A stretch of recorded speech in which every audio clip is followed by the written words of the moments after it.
আজকে চলন্ত বাসেও পরিবার পরিজন এবং নিজের আত্মীয় স্বজনের সামনেও একজন নারী নিরাপদ নয়। আমরা স্বরাষ্ট্র উপদেষ্টাকে বলতে চাই যে দেশের আইন শৃঙ্খলা পরিস্থিতির ঠিক করুন। আমরা যদি তাদের জন্য যথাযথ বিচার নিশ্চিত না করতে পারি তাহলে এই বিচারহীনতার সংস্কৃতি বাংলাদেশে আজীবন বহমান থাকবে। যে একজন নারী ধর্ষিত হলে সমাজ তাকে উল্টো দোষারোপ করে।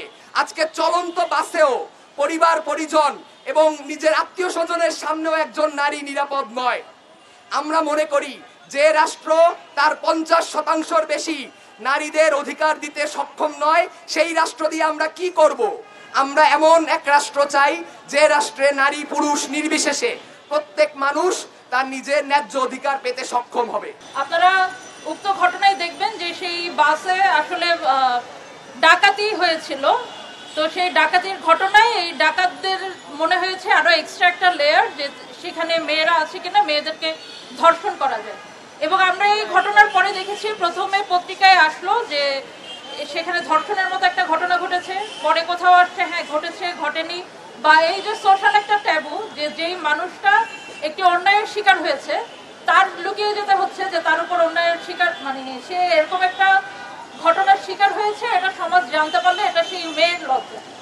আমরা এই জায়গা থেকে বের হয়ে আসতে চাই এবং আমরা বাংলাদেশ সরকারকে বলতে চাই, আমরা স্বরাষ্ট্র উপদেষ্টাকে বলতে চাই যে দেশের আইন শৃঙ্খলা পরিস্থিতির ঠিক করুন। আজকে অভ্যুত্থান পরবর্তী 6 থেকে 7 মাস চলে গেছে, এরপরেও আমাদের দেশের আইন শৃঙ্খলার এই অত্যন্ত অবনতি, এটা অত্যন্ত দুঃখজনক।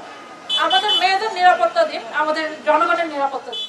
আমরা যদি এই মুহূর্তে ইন্টারিম সরকার এবং ইন্টারিম সরকারের অধীনে থাকা প্রশাসনকে এই ধরনের অপরাধগুলো ডিল করতে বাধ্য না করি, আমরা যদি এই সব নিপীড়িতদের পক্ষে না দাঁড়াতে পারি এবং তাদের হয়ে আমরা যদি তাদের জন্য যথাযথ বিচার নিশ্চিত না করতে পারি তাহলে এই বিচারহীনতার সংস্কৃতি বাংলাদেশে আজীবন বহমান থাকবে, সামনের দিকে চলতেই থাকবে। এখান থেকে আমাদেরকে পিছনে আসার আর কোনো সুযোগ নেই। আমাদের সামনের দিকে আগাইতে হবে এবং সামনের দিকে আগানোর একটাই রাস্তা, সেটা হচ্ছে গিয়ে সরকারকে বাধ্য করা, এই ধরনের নিপীড়নের যারা শিকার হয়েছে তাদের যথাযথ ক্ষতিপূরণ দেওয়া এবং এই ধরনের মামলাগুলোকে বা এই ধরনের ঘটনাগুলোকে সর্বোচ্চ গুরুত্ব দিয়ে বিশেষ ট্রাইব্যুনালে এগুলার বিচার নিশ্চিত করা।